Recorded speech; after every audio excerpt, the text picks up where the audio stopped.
എല്ലാവരും മടുത്തു. അങ്ങനെ ഞങ്ങൾ നീണ്ട ഒരു യാത്ര കഴിഞ്ഞ് തിരിച്ച് ഉടുമ്പപ്പുഴയിലെത്തി വിശ്രമിച്ചുകൊണ്ടിരിക്കുകയാണ്. ബ്രഹ്മഗിരി വന്യജീവി സങ്കേതത്തിൻ്റെ ഉള്ളിൽ ഏതോ ഒരു കോണിൽ നിൽക്കുക. അടിപൊളി വ്യൂ. നൂറ്റാണ്ടുകൾക്ക് മുമ്പ് മനുഷ്യർ സഞ്ചരിച്ചിരുന്ന ഒരു പ്രധാന വഴിയാണ് ഇപ്പോൾ നിങ്ങൾ കണ്ടുകൊണ്ടിരിക്കുന്നത്. കുടകിലെ കമ്പംമേട്ടിൽ നിന്നും പയ്യാവൂർ ശിവക്ഷേത്രത്തിലേക്ക് വരുന്ന വഴിയാണിത്. കല്ല് പതിപ്പിച്ച നല്ല റോഡാണ്. ഈ വനത്തിനുള്ളിൽ പല സ്ഥലത്തും ഞങ്ങൾ സഞ്ചരിച്ച വഴിയിലുടനീളം കാണുവാൻ സാധിച്ചത്. എല്ലാ സ്ഥലത്തും കല്ല് ഡ്രസ്സ് ചെയ്ത് ഷേപ്പ് വരുത്തിയതിന് ശേഷം നമ്മുടെയൊക്കെ വീട്ടിലേക്ക് റോഡിൽ നിന്ന് കയറുമ്പോൾ കരിങ്കല്ലുകൾ പതിപ്പിക്കാറുണ്ട്. അതുപോലെ പതിപ്പിച്ചിരിക്കുന്ന കല്ലാണിത്. ഇത് കൂപ്പ് റോഡ് എന്നാണ് പലപ്പോഴും ഞാൻ കേട്ടിട്ടുള്ളത്. എങ്കിലും ഇത് കൂപ്പ് റോഡല്ല. ഇതിലൂടെ കൂപ്പിലെ മരം വലിച്ചിട്ടുണ്ട് എന്നത് സത്യമാണ്. ഏതോ കാലഘട്ടത്തിൽ ഇതിലെ ജനസഞ്ചാരമുണ്ടായിരുന്നു. ഇതിൻ്റെ രണ്ട് വശവും കയ്യാല കെട്ടി തിരിച്ചിരുന്നു. അതെല്ലാം കാലഘട്ടത്തിൻ്റെ പാച്ചിലിൽ ഇത് വെള്ളമൊഴിയും അതുപോലെ വന്യജീവികൾ ഇതിലൂടെ കടന്നു പോകുമ്പോൾ അവ കുത്തിയിട്ടും അവ കയറുമ്പോൾ ഇടിഞ്ഞു വീണും മറ്റും ഈ റോഡിൻ്റെ ഇരുവശത്തുമുള്ള കെട്ടുകളും അതുപോലെ മൺതിട്ടയുമെല്ലാം റോഡിലേക്ക് വീണ് കിടക്കുന്ന ഒരവസ്ഥയാണുള്ളത്. അതുപോലെ തന്നെ കല്ലുകൾ മലമുകളിൽ നിന്നും കല്ലുരുണ്ട് വന്ന് കിടക്കുന്നു.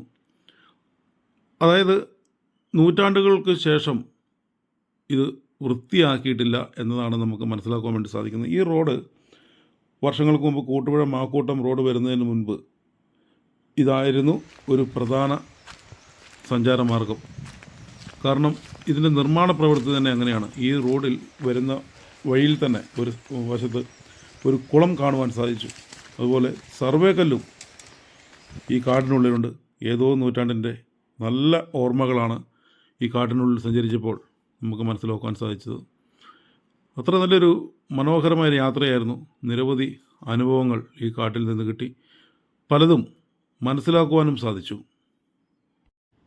ഫോണുകളുടെ എല്ലാം ബാറ്ററി ഇപ്പോൾ തീർന്ന അവസ്ഥയിലാണുള്ളത്. അതുപോലെ മൈക്കും ഏറെക്കുറെ ഓഫായിട്ടുണ്ട്. ഇനിയും എത്ര ദൂരം മുന്നോട്ട് പോകണം എന്ന് യാതൊരു പിടിയുമില്ല. ടോമിച്ചേട്ടൻ ഇപ്പോൾ എത്തും എന്നെല്ലാം പറയുന്നുണ്ട്. എത്രത്തോളം പോകണമെന്നറിയില്ല. അടിയിലെത്തിയിട്ടുണ്ട്. ഇതാണ് നറവത്തിപ്പാറ എന്നൊക്കെ പറയുന്നു. ആരെ കഴിക്കാനും പറ്റത്തില്ലല്ലോ. അങ്ങനെ എവിടെയോ എത്തി.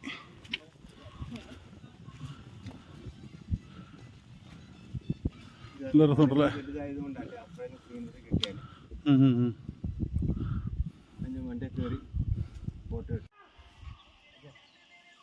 കർണാടക ഫോറസ്റ്റിനുള്ളിൽ നിന്നുള്ള കാഴ്ചയാണിത്. 5-6 മണിക്കൂർ കാട്ടിലൂടെ സഞ്ചരിച്ചപ്പോൾ എത്തിയത് ഏതോ ഒരു കാട്ടുമൂലയ്ക്കാണ്. ഒരു പിടുത്തമില്ല. അവിടെ നിന്നുള്ള വ്യൂസാണ് താഴെ കാണുന്നത്. അങ്ങ് കാണുന്ന മലകളിൽ എവിടെയാണ് നമ്മുടെ കൊച്ചു കേരളം ആരംഭിക്കുന്നത്. അയ്യോ മടുത്തു. ഇനിയും കുറേ ദൂരം പോകണമെന്ന് തോന്നുന്നു. ഒന്ന് ആൾ സഞ്ചാരം ഉള്ളിടത്ത് എത്താൻ വേണ്ടി. അത്ര നല്ല രസകരമായൊരു സ്ഥലമാണ്. അവിടെ വയ്യ താമസിച്ചാൽ ഞങ്ങൾ കയറി പോകുന്നത്.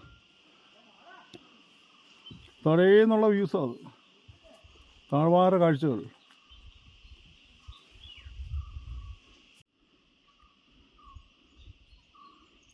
നമുക്ക് ഏതാ പള്ളിയെന്ന് അറിയത്തില്ല.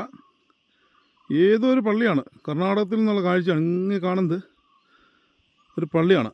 നമ്മുടെ കേരളത്തിലുള്ള ഏതോ ഒരു പള്ളി. ഏതാ സ്ഥലമെന്ന് അറിയത്തില്ല. അതാണ് നമ്മുടെ കേരളം. അവിടെ നിന്നാണ് ഞങ്ങൾ കയറി വന്നത്. പാടാങ്കാവല പള്ളിയാണെന്ന് തോന്നുന്നു. അങ്ങ് ദൂരെ കാണുന്നത് കാണുന്നില്ലേ? ഇതാണ് ആ പള്ളി.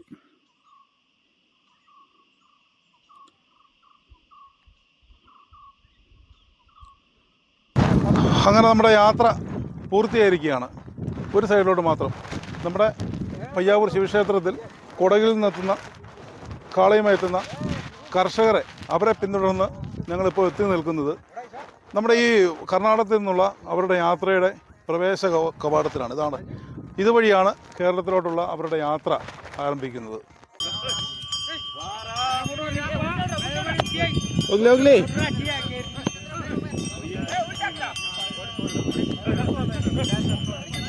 ಎಲ್ಲ ಇಲ್ಲಿ ಇಲ್ಲಿ ನೋಡಿ.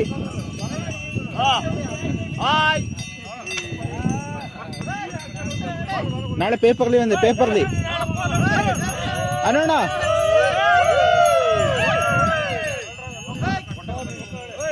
ಹೋಗಿ ಹೋಗಿ ಹೋಗಿ, ವಿಡಿಯೋ ವಿಡಿಯೋ ವಿಡಿಯೋ.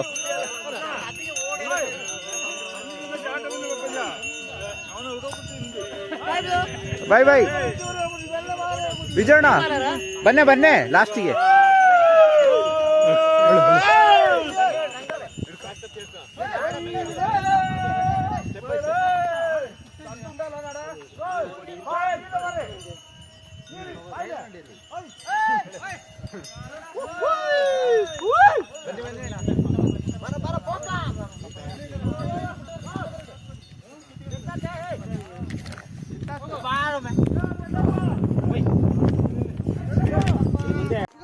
ഇതുവഴി ഏകദേശം 20ഓളം കിലോമീറ്റർ നടന്നിട്ടാണ് ഉടുമ്പ പുഴയിലെത്തുന്നത്.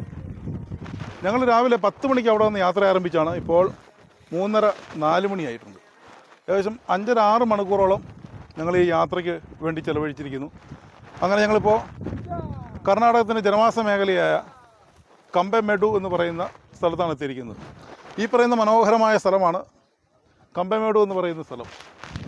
ഇതെല്ലാം റിസർവ് ഫോറസ്റ്റിൻ്റെ ഭാഗമല്ല. ഈ മുള്ളുകമ്പി ഇട്ടിട്ടുണ്ട്, ജണ്ട കെട്ടി തിരിച്ചിട്ടുണ്ട്. ഇതെല്ലാം സ്വകാര്യ വ്യക്തികളുടെ സ്ഥലമാണ്. ഭാവിയിൽ ഇതെല്ലാം റിസോർട്ടും അങ്ങനെ വിനോദസഞ്ചാര കേന്ദ്രവും എല്ലാം ആയി തീരേണ്ട ഒരു സ്ഥലമാണ് എന്ന് കരുതുന്നു. ഇനിയുള്ള ഞങ്ങളുടെ മടക്ക യാത്ര വൈകിയതിനാൽ ഇതുവഴി പോകണമോ എന്നാണ് ഞങ്ങളിപ്പം സംശയിച്ചുകൊണ്ടിരിക്കുന്നത്. ഇപ്പോൾ ഇവിടെ നിന്ന് യാത്ര ആരംഭിച്ചിട്ടുണ്ടോ എങ്കിൽ ഏറെക്കുറെ ഒരു 3 മണിക്കൂറെങ്കിലും ആകാതെ ഞങ്ങൾ യാത്ര ആരംഭിച്ച സ്ഥലത്ത് തിരികെ എത്തുവാൻ വേണ്ടി സാധിക്കുകയില്ല.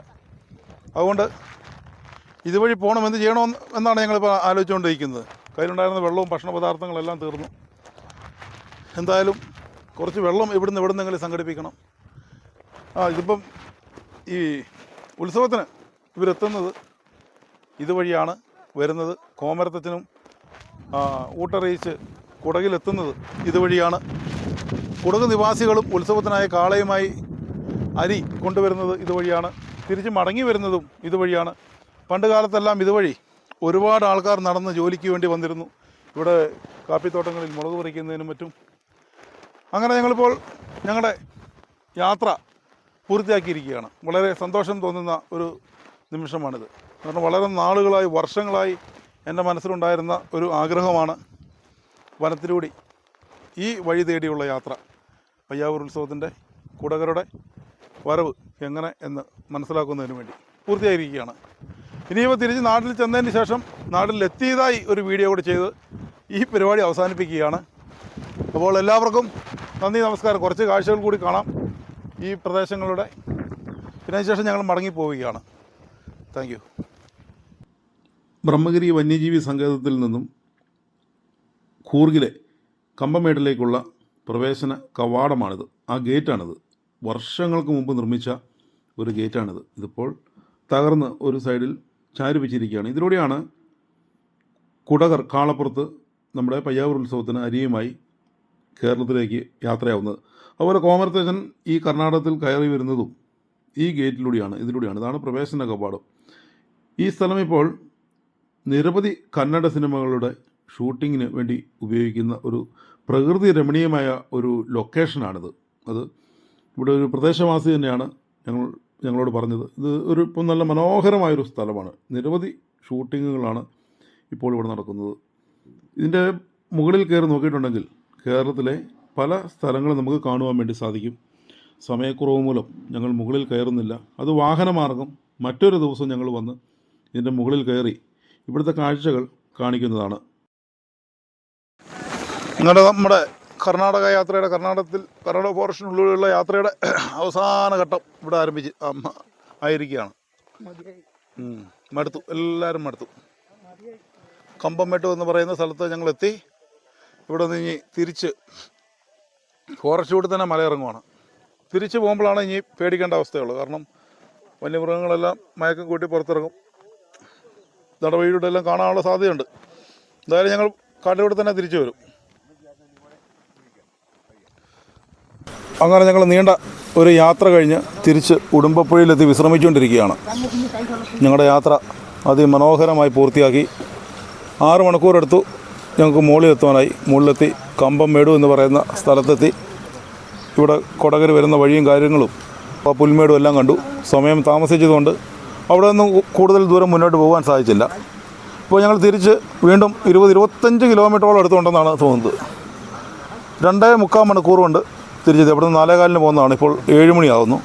ഇവിടെ ഉടുമ്പപ്പുഴയിൽ ഇറങ്ങി കുംഭമേളയെല്ലാം കഴിഞ്ഞ് കുളിയൊക്കെ കഴിഞ്ഞ് ഇപ്പോൾ തിരിച്ച് നാട്ടിലോട്ട് പോവുകയാണ്. ജീപ്പ് കുറച്ചപ്പുറത്തൊരു 1 കിലോമീറ്റർ 1.5 കിലോമീറ്റർ ദൂരം മാറി ജീപ്പ് പാർക്ക് ചെയ്തിട്ടുണ്ട്. ഇനിയിപ്പോൾ ആ ജീപ്പ് കൊടുത്ത് പോകുന്നു. മൃഗങ്ങളെയൊന്നും കണ്ടില്ല. പോയ ആൾക്കാരുടെ എണ്ണത്തിൽ കുറവും വന്നിട്ടില്ല. പോയ 7 പേര് പോയി. 7 പേരും അടിപൊളിയായി പോയിട്ട് തിരിച്ചു പോന്നു. കുടിവെള്ളം ഇല്ലാണ്ട് പോയി. ഇച്ചിരി കഠിനമാണ് കയറ്റം കയറൽ. അതുപോലെ ഇറങ്ങുന്നതും വളരെ ദുഷ്കരമാണ്. അതിമനോഹരമായ യാത്രയായിരുന്നു. ഇനി ജീപ്പെടുത്ത് നേരെ വീട്ടിലോട്ട് പോകുന്നു. വിശ്രമം, കഞ്ഞിയും കുടിച്ച് കിടന്നുറങ്ങുന്നു. അങ്ങനെ നമ്മുടെ യാത്ര പൂർണ്ണമായിരിക്കുകയാണ്. അതിമനോഹരമായി ബ്രഹ്മഗിരി വന്യസങ്കേതത്തിലൂടെ യാത്ര പൂർത്തിയാക്കി വന്നിരിക്കുകയാണ്. എല്ലാവർക്കും നന്ദി.